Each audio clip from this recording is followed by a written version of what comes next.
Bonjour, je me présente, je m'appelle Philippe, j'ai 42 ans, en couple avec ma compagne, nous sommes parents d'un joli garçon âgé de 9 ans. Nous sommes en février 2019, dans une période de 30 jours, nous conduisons au 19 mars, jour où nous fêtons Saint Joseph, époux de la Vierge Marie et père nourricier de l'enfant Jésus.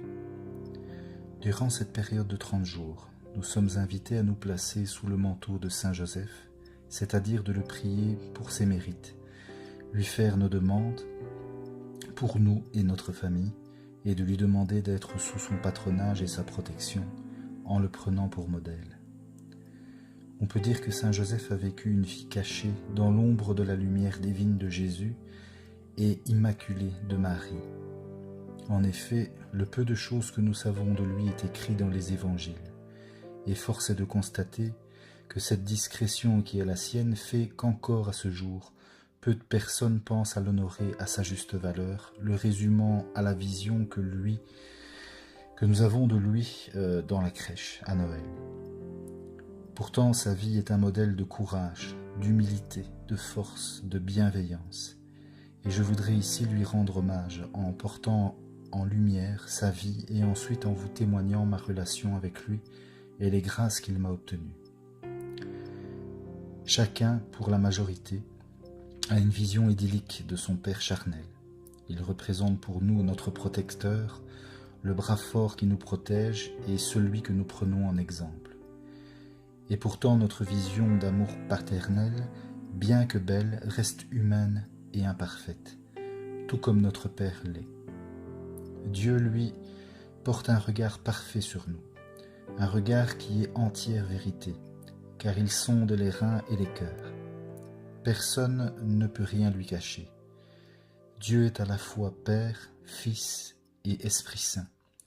Et c'est Dieu, donc Jésus lui-même, qui a choisi Joseph parmi tous les hommes de la terre pour être son Père nourricier et adoptif.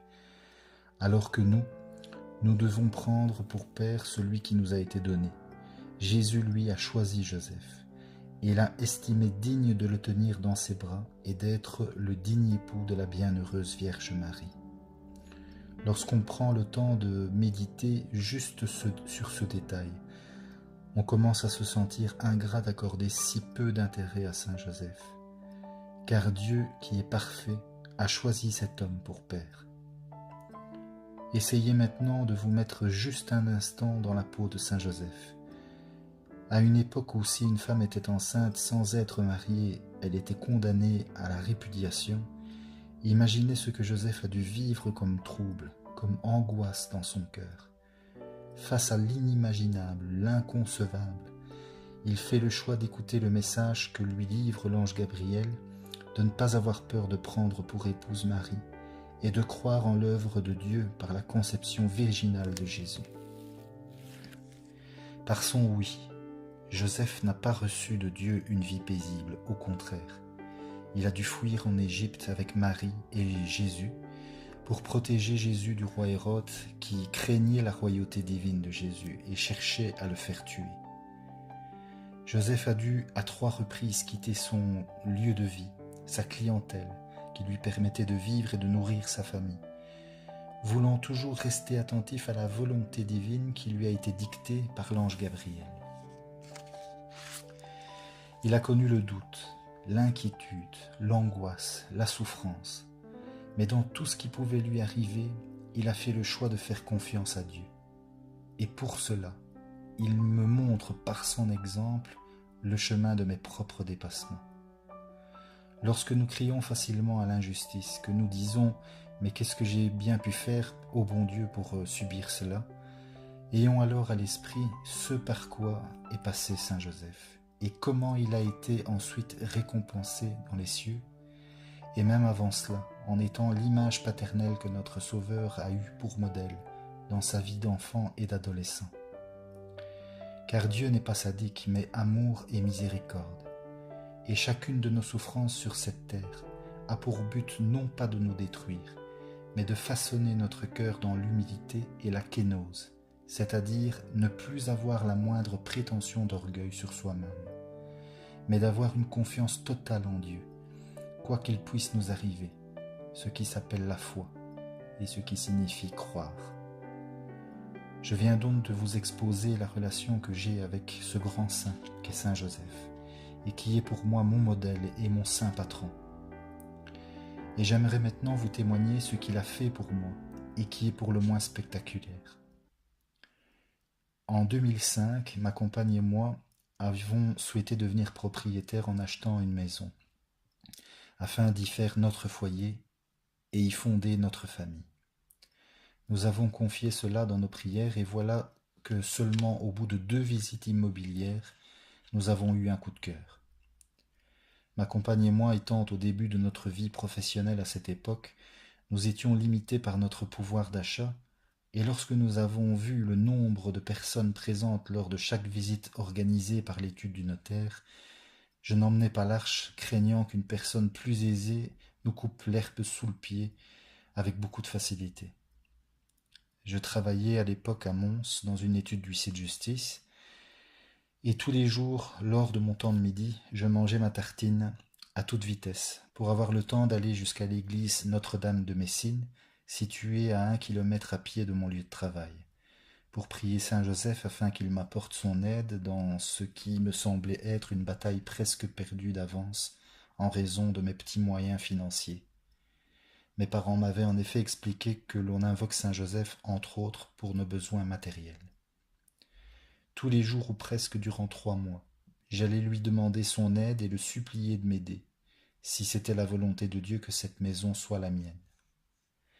Après avoir fait mon offre au notaire, je devais attendre 15 jours afin de savoir si celle-ci était acceptée, ou si elle avait été surenchérie par quelqu'un d'autre. Et voilà que ce délai arrivait à expiration, je n'avais aucune nouvelle du notaire. Inquiet, j'ai alors contacté l'étude notariale afin de savoir ce qu'il en était. Et voilà que l'on me dit que les maisons ont été retirées de la vente. En effet, la maison était la propriété d'une mère et sa fille. L'une jouissait de l'usufruit, tandis que l'autre de la nue propriété. La maman avait décidé de ne plus vendre et la fille était liée à la décision de sa mère.